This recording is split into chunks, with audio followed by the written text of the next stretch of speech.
You're watching WNY News Now, where coverage comes first.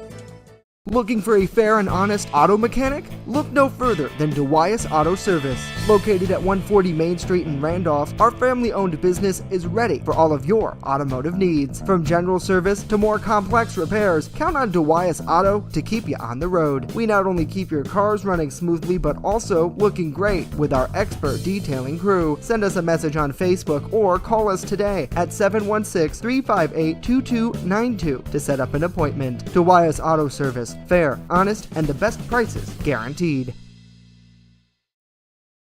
EagleZip.com is your local one-stop shop for all of your home and business computer needs. Located on Fluvan Avenue Extension, just outside of Jamestown, EagleZip.com sells and services all brands of desktops and laptops, as well as servers and network equipment for your business. All new computer sales include transferring your data from your old computer plus a 2-year warranty. Call EagleZip.com today. Stop by EagleZip.com today and let us make computers easy for you.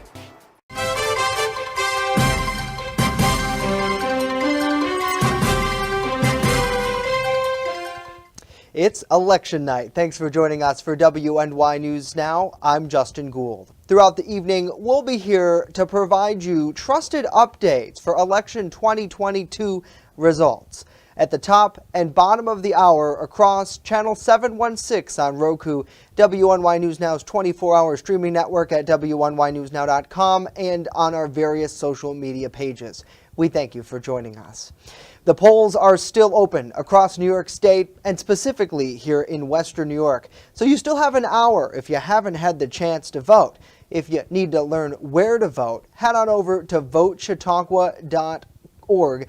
At votechautauqua.com where there is more information about how to find your polling site. We also have info posted now at WNYNewsNow.com. Tonight there are several key races that we're watching across our area, including one that's credited for bringing a lot of people out to the ballot box. It's for New York State Governor. Governor Kathy Hochul is facing off with Republican Lee Zeldin for the governorship. Hochul earlier this year took over following Governor Andrew Cuomo's sudden resignation after he resigned due to sexual harassment allegations against him. Lee Zeldin, during his time, has blasted Hochul and the Democratic majority in Albany for several issues, ranging from the economy to crime, which has been a big ticket item for people here in Western New York. Part of that race is the race for Lieutenant Governor, with Anthony Delgado and Allison Esposito running on the Democrat and Republican ticket alongside their governor candidates, both Hochul and Zeldin.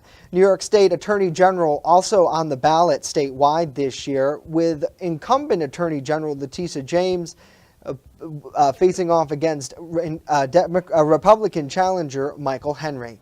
Also on the ballot is for New York State Comptroller, with Democrat incumbent Thomas DiNapoli facing off against Republican Paul Rodriguez.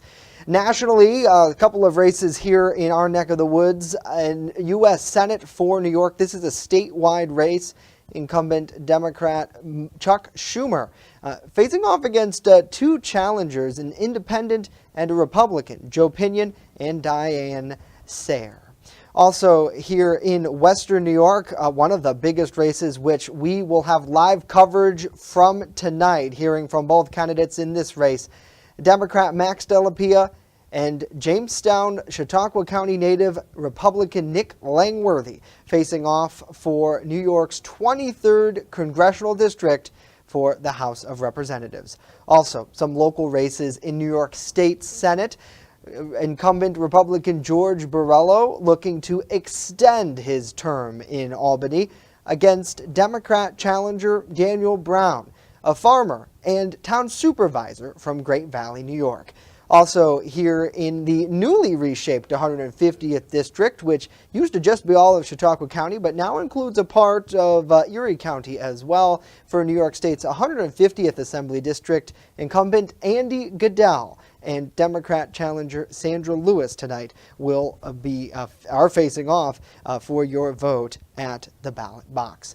Now, a greater than average voter turnout was expected this year in Chautauqua County. In fact, we saw it in early voting. Earlier this week, we reported that hit its all-time high for the midterm elections, with voters young and old taking to the polls to make their voices heard.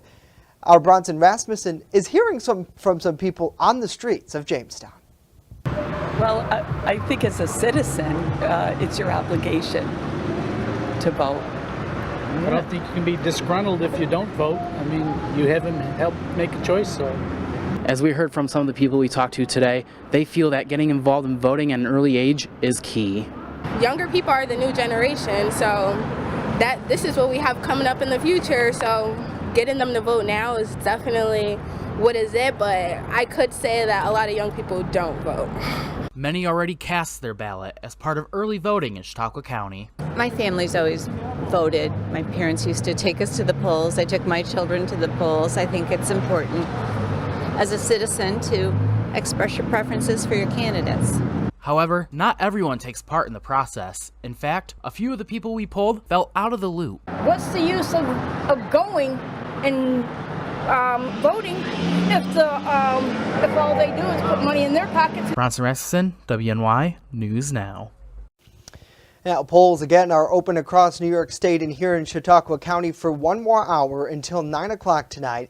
If you don't know where to vote, visit votechautauqua.com and click on the Look Where to Vote tab to determine your polling location. Now, the 2022 midterm elections could pave the way for a busy session of Congress come this fall. That's according to Congressman Joe Sempolinsky, who says if Republicans win a majority in the U.S. House of Representatives, Speaker Nancy Pelosi will likely waste no time trying to pass her agenda ahead of a majority change. Now, as for his priorities, the outgoing representative tells us he'll be fighting to extend an assistive technology bill, which would help fund programs for those with disabilities. Technology is a little bit of a misnomer because you think computers or that sort of thing. It could be something as simple as a walker. And if that's what it takes for you to now be self-sufficient, for now to finish school, to get a job, well, you just dramatically transformed somebody with a disability's life. Now, over the past month, Sempolinsky set out on a 11-stop tour around the 23rd Congressional District, which was reshaped during the summer redistricting process.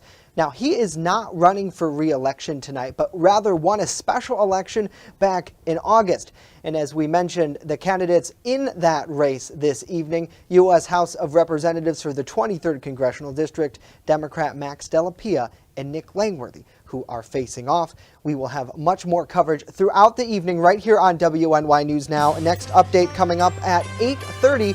We hope you can join us back once again as we continue to monitor this. And of course, for full election results, head on over to our website, WNYNewsNow.com. I'm Justin Gould. We'll see you back here at 8:30 for another update.